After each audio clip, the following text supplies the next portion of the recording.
उसमें गोल नुक्ते को ज़मीन और दायरे को आसमान फ़र्ज़ किया गया है।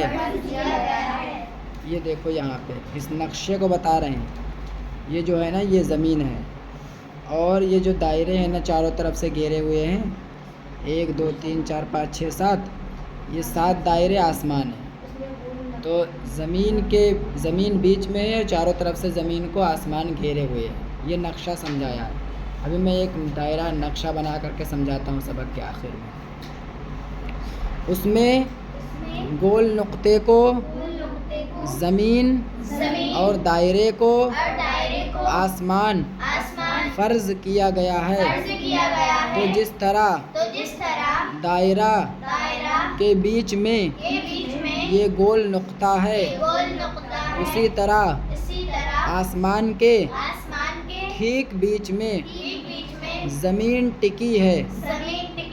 और जैसा कि उसके उस गोल नुक्ते को हर तरफ से, एक मिनट, और जैसा कि इस गोल नुक्ते को दायरा हर तरफ से घेरे हुए है, वैसे ही ज़मीन को हर तरफ से घेरे हुए है। आसमान लिखा है उसमें, ज़मीन को हर तरफ से घेरे है। एक ज़रूरी बात और समझ लो, जब तुम किसी चटियल मैदान में पूरब, पश्चिम, दक्षिण, उत्तर की तरफ दूर तक निगाह ले जाओ तो तुम्हें हर तरफ ज़मीन का किनारा आसमान से लगा हुआ दिखाई देगा। ऐसा होता है ना, बहुत बड़े मैदान में खड़े हो जाओ कहीं, फिर दूर देखो तो क्या लगता है कि वो आसमान जो है ज़मीन से मिला हुआ है।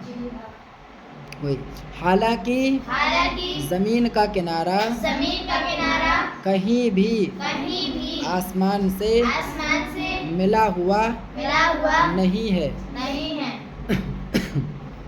बल्कि जिस तरह तुम्हारे सर के सामने वाला आसमान ज़मीन से करोड़ों मील की दूरी पर है।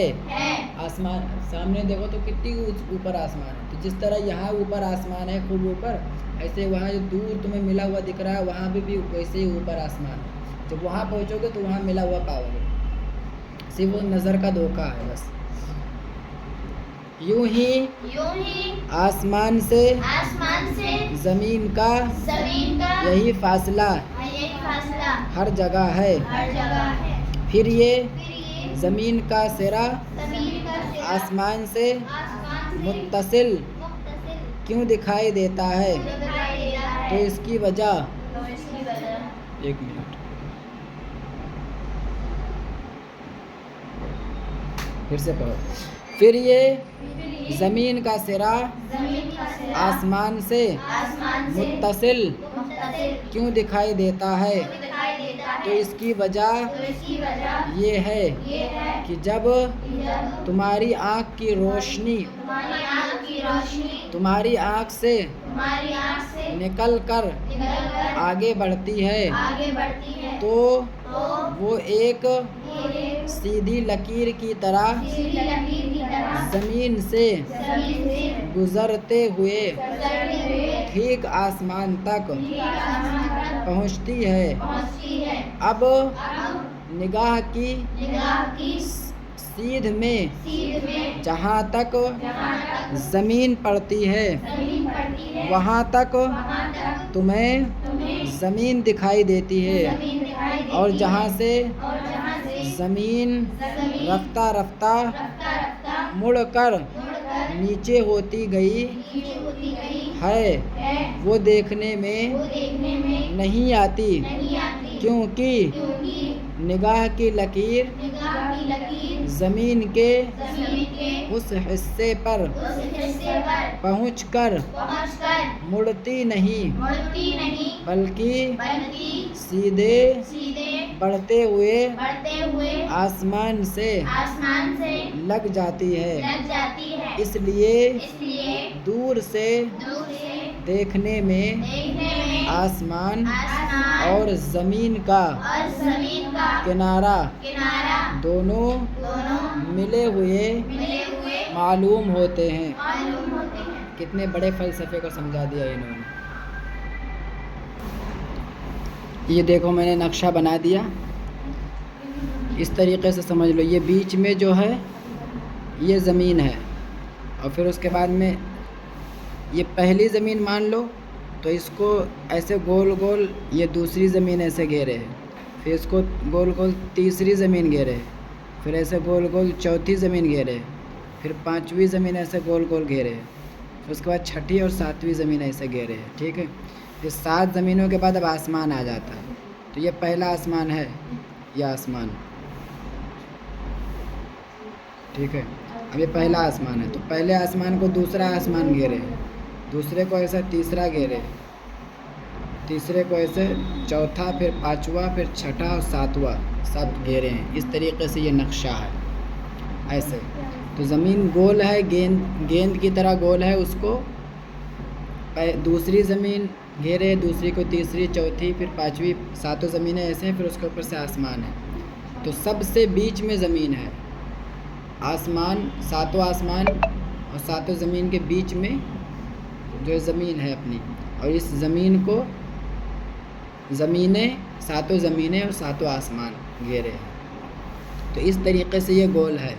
अब ये गेंद है ना, अब इसमें सब सारा नक्शा समझ सकते हो।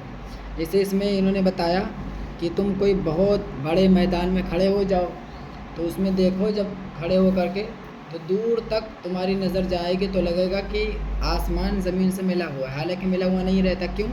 इसलिए कि ये गोल है। जब गोल है और तुम इस कोने पे खड़े हो करके नज़र दौड़ाओगे, जैसे इस कोने पे खड़े, यहाँ इससे समझो, जैसे ये समझ लो ये गोल है। अब यहाँ पे खड़े हो, अब यहाँ से नज़र दौड़ाओगे तो तुम्हें यह नज़र तुम्हारी आएगी ऐसे सीधे सीधे सीधे, फिर इस हिस्से पे जब पहुँचेगी जहाँ से ये ज़मीन नीचे की तरफ मुड़ी हुई है। ठीक है, तो तुम्हारी नज़र अब उस मुड़े हुए हिस्से को, यहाँ वाले हिस्से को कहाँ देख पाएगी? जब देख नहीं पाएगी तो इस हिस्से पे क्या, ये वाला जो आसमान मुड़ा हुआ है, ये आसमान आकर के यहाँ दिखेगा। तो इसीलिए ये ज़मीन का हिस्सा आसमान से मिला हुआ नज़र आता है। समझ में आ गया? नक्शा देख लेना, अच्छे से समझ में आ जाएगा।